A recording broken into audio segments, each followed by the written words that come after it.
मेरा नाम प्रिंस कुमार है। मैं बिहार के शिवहर ज़िले का रहने वाला हूँ। मैंने अपना जो इनिशियल एजुकेशन है वो पहले गांव से कंप्लीट किया था। उसके बाद 2018 में मैंने भीमराव अम्बेडकर बिहार यूनिवर्सिटी से जियोग्राफी विषय के साथ अपना ऑनर्स कंप्लीट किया। उसके बाद 2019 में मैंने यूपीएससी की जो पहला अटैम्प्ट दिया था उसमें मेरा मेंस नहीं हुआ था।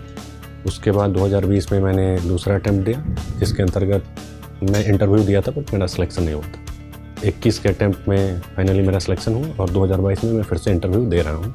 अभी लास्ट ईयर मेरा सिलेक्शन इंडियन पुलिस सर्विस के लिए हुआ था। सिविल सर्विसेज में आने की जो प्रेरणा है वो कहीं ना कहीं, एक तो जो हम जिस क्षेत्र से आते हैं तो वहाँ एक सिविल सर्विसेज में जाने को लेकर एक विशेष प्रकार का माहौल है। दूसरी चीज़ क्या है कि मैं जो आर्ट्स बैकग्राउंड से होने की वजह से गवर्नमेंट जो जॉब है उसके प्रति कहीं ना कहीं अट्रैक्शन है, क्योंकि बाकी कैरियर अपॉर्चुनिटी आपके पास कहीं ना कहीं कम होती है। तो ऐसे में गवर्नमेंट सर्विस में जाने के लिए चूँकि सिविल सर्विसेज बेस्ट ऑप्शन है, तो उस वजह से भी एक मोटिवेशन था और मैंने इसकी प्रिपरेशन किया।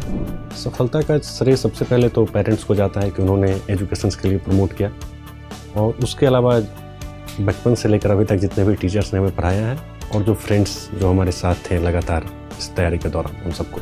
तैयारी के लिए मैंने इनिशियली जीएस की कोचिंग ली थी, तो मैंने दृष्टि से ही कोचिंग किया था जीएस के लिए।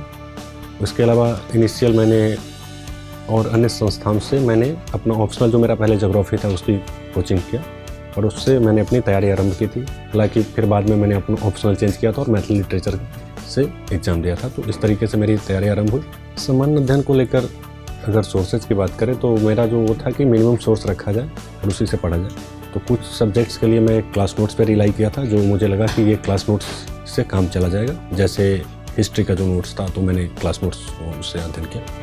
इसके अलावा बाकी जो चीज़ें थी जो मुझे इनसफिशिएंट लगा उसके लिए मैंने यूट्यूब पे कुछ जो चैनल्स हैं उसका यूज़ किया, और इसके अलावा मैंने सेल्फ स्टडी करके गूगल से बहुत सारे टॉपिक्स पर अपने नोट्स बनाए और उसके अकॉर्डिंग प्रिपरेशन किया। करेंट अफेयर को लेकर जो मेरी स्ट्रेटजी रही है वो है कि जो न्यूज़पेपर है उसको रेगुलर पढ़ा जाए, ताकि आप रेगुलर टच में रहें कि क्या चल रहा है।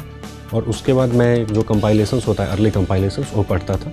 तो कुछ संस्थाएं हैं जो पूरे साल की करंट अफेयर का लास्ट में कंपाइलेशन देती, तो मैं उसको एग्जाम से पहले पीटी के संदर्भ में पीटी के लिए और मेंस के समय में मेंस का पढ़ता था, और फिर कुछ अन्य संस्थाओं के कंपाइलेशन से उसको कम्प्लीमेंट कर लेता था ताकि ओवरऑल एक कवरेज हो जाए। प्रीलिम्स को लेकर जो मेरी स्ट्रेटजी रही है कि प्रीवियस ईयर के क्वेश्चन से आप सबसे पहले ट्रेंड को समझें और किस तरीके से उसके बाद आप एलिमिनेशन स्ट्रेटजी पर ज़्यादा से ज़्यादा काम करें। तो मैंने पहले जो अटैम्प्ट था उस पर टेस्ट सीरीज सॉल्व किया था 30-40 का राउंड, ताकि एक बार मैं एलिमिनेशन को सीख जाऊँ।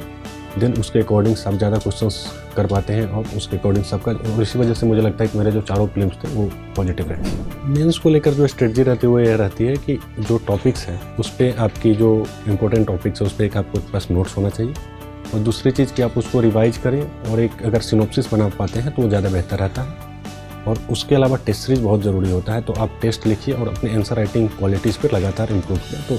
तो मैंने पूरे लगभग 4 मेंस लिखे हैं, तो मेरी हर बार कोशिश रहती है कि पिछले बार की तुलना में ज़्यादा बढ़िया आंसर कैसे लिखा जाए, तो उसके अकॉर्डिंग काम करता हूँ। तो लास्ट ईयर जो मेरे मार्क्स थे वो एसए में थोड़े कम रह गए थे, तो मैंने इस बार सबसे पहले जो काम किया था अपने मेंस में कि एसए के लिए मैंने काफ़ी ज़्यादा प्रयास किया था और यहाँ पे भी सर से गाइडेंस लिया था। और उसके अलावा जो जितने भी एसएस के टेस्ट थे 8-9 के अराउंड सारे टेस्ट लिखे, तो एक तो वहाँ पे काम किया। जीएस में मेरी जो थी कि लास्ट ईयर जहाँ पे मुझे लग रहा था कि कम रह गए, जैसे कहीं पर अगर मुझे लगा कि मैं डेटा या कॉन्स्टिट्यूशन आर्टिकल्स वगैरह लास्ट ईयर अगर कम लिखा तो उस तरीके की जो कॉम्प्लीमेंट्री चीज़ें होती हैं उसको ऐड करने की कोशिश किया था। इस बार चूँकि मेरा ऑप्शनल मैथ लिटरेचर था तो इसके लिए मैंने पहले कोचिंग लिया था, और वो जो क्लास नोट्स है उस पर ही मैं डिपेंडेंट था, क्योंकि मैथ लिटरेचर को लेकर मार्केट में बहुत सारी चीज़ें नहीं होती, क्योंकि ये थोड़ा सा छोटा सब्जेक्ट है और इसको लेकर बहुत ज़्यादा जागरूकता नहीं है। तो जो क्लास नोट्स है उसको पढ़ा और आंसर राइटिंग्स की बस। मैं एक तो मेंटरशिप प्रोग्राम और इससे पहले एक अवेक करके प्रोग्राम होती थी जो पहले के मेंस के टाइम होती थी, तो इससे इनरोल रहा हूँ। इसके अलावा इंटरव्यू गाइडेंस प्रोग्राम भी लास्ट ईयर में इनरोल था, तो इससे रहा हूँ। फ़ायदा अगर मैं मेंटरशिप की बात देखूँ तो यहाँ पर एक तो एसए को लेकर मुझे काफ़ी गाइडेंस मिल गया और एक अच्छी लाइब्रेरी मिल जाती है, तो एक अच्छा माहौल मिल जाता है हमको पढ़ने के लिए। तो मुझे लगता है कि नोट्स बनाने के दौरान जो सबसे ज़रूरी चीज़ है कि वो एक कंसाइज चीज़ होनी चाहिए। बहुत ज़्यादा अगर आप बल्कि नोट्स बना लेंगे तो फिर उसको हम रिवीजन नहीं कर पाते हैं। तो नोट्स टू द पॉइंट होना चाहिए और सिलेबस के अकॉर्डिंग होना चाहिए। तो इसके लिए ज़रूरी है एक तो आप सिलेबस पहले देखें और प्रीवियस ईयर के पेपर देखें। तो जिस तरीके के सवाल पूछे गए हैं अगर आप उसी के अकॉर्डिंग आंसर्स या नोट्स प्रिपेयर करते हैं तो आपको एग्जाम में लिखने में और उसको फिर रिवाइज करने में ज़्यादा आसानी होगी। अभी ऑनलाइन प्लेटफॉर्म काफ़ी पॉपुलर हो रहा है, तो ये क्या है कि डिजिटल एजुकेशन की आने की वजह से एक तो एक्सेसिबिलिटी बढ़ी है, ये अच्छी चीज़ है। लेकिन ऑनलाइन प्लेटफॉर्म का यूज़ करते वक्त थोड़ा सा केयरफुल होने की ज़रूरत है, क्योंकि बहुत सारी चीज़ें आ गई हैं एकदम से।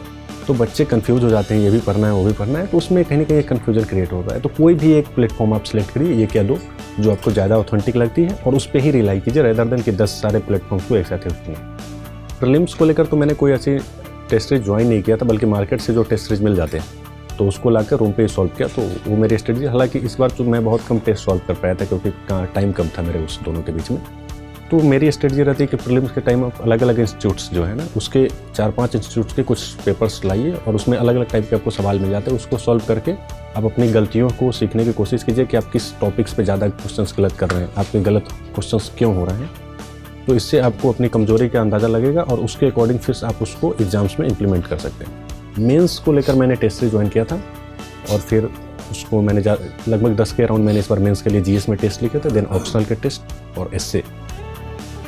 मुझे लगता है कि जो माध्यम को लेकर जो समस्या है वो प्रीलिम्स को स्तर पर ही ज़्यादा है, क्योंकि अगर हम जो यूपीएससी की रिपोर्ट देखें तो जो हिंदी मीडियम्स को लेकर कंसर्न है वो ज़्यादातर लोग प्रीलिम्स में फेल हो रहे हैं। तो इसलिए इसको मैं मीडियम्स का नहीं मानता हूँ। हालांकि मार्किंग को लेकर भी कई बार इस तरह के क्वेश्चंस होते रहते हैं, बट अगर हम देखें तो लास्ट ईयर काफ़ी अच्छे रिजल्ट्स रहे थे कुछ लोगों के, तो उनके नंबर भी बहुत अच्छे थे। तो मैं मानता हूँ कि अगर आप प्रीलिम्स क्वालिफाई कर लेते हैं तो इंग्लिश या हिंदी मीडियम दोनों हो, उसके बाद क्वालिफाई होने की जो प्रोबेबिलिटी है वो लगभग सेम है। तो ज़्यादा जो समस्या आती है वो प्रीलिम्स के लेवल पे ज़्यादा है। तैयारी के दौरान जो मेजर चैलेंज तो ये होती है कि आप एक अच्छी स्ट्रेटजी कैसे बनाएं और उसके अकॉर्डिंग किस तरीके से अपने आप को कंटिन्यू करें। तो शुरू में चूँकि हमें बहुत अच्छी समझ नहीं होती है, हमें कई बार पता ही नहीं होता है कि क्या पढ़ना ज़्यादा ज़रूरी है क्या, तो वो गलती होती है। हम फिर उससे, जैसे ऑप्शनल को लेकर मैंने ज्योग्राफी ऑप्शनल लिया था क्योंकि मुझे बहुत ज़्यादा आइडिया नहीं था, फिर मैं उससे 2 बार एग्ज़ाम दिया नहीं। तो कहीं ना कहीं एक इन्फॉर्मेशन की कमी और ये सारी गाइडेंस की कमी रहती है स्टार्टिंग्स में। दूसरी चैलेंज होती है कि आपको कंटिन्यूटी को बनाकर रखना है, क्योंकि जब आप बीच बीच में ऐसा टाइम आता है जब आपको लगता है यार नहीं होगा, क्या पता है नहीं हुआ तो क्या करेंगे, तो इस तरह के टेंशन्स होते हैं। तो उस दौरान अपने आप को मोटिवेट रखना भी एक चुनौती होती है। मोटिवेशन को बनाए रखने के लिए जो मेरी स्ट्रेटजी ये थी कि अगर मुझे लगता था कि यार अभी पढ़ने की इच्छा नहीं हो रही थी, अगर मैं मूवी देख लेता था, वेब सीरीज देख लेता था, नॉवेल पढ़ लेता था, इसके अलावा फ्रेंड्स वगैरह से बात करना, तो ये इसके माध्यम से धीरे धीरे कहीं ना कहीं फिर दिमाग डाइवर्ट हो जाता है और फिर आप पढ़ाई को लेकर आश्वस्त हो जाते हैं। अगर आप तैयारी शुरुआत कर रहे हैं तो सबसे पहले सिलेबस और जो प्रीवियस ईयर के पेपर हैं उसको देखिए। बहुत ज़्यादा जो होते हैं कि अलग अलग लोगों की एडवाइस लेने से बचिए और जो यूपीएससी के पेपर हैं उसके अकॉर्डिंग अपनी स्ट्रेटजी बनाइए, क्योंकि लोग झूठे हो सकते हैं, पेपर्स कभी झूठ नहीं बोलता है। तो मेरी सलाह यही है कि आपकी जो स्ट्रेटजी है वो सिर्फ और सिर्फ यूपीएससी के पेपर के सेंट्रिक होनी चाहिए।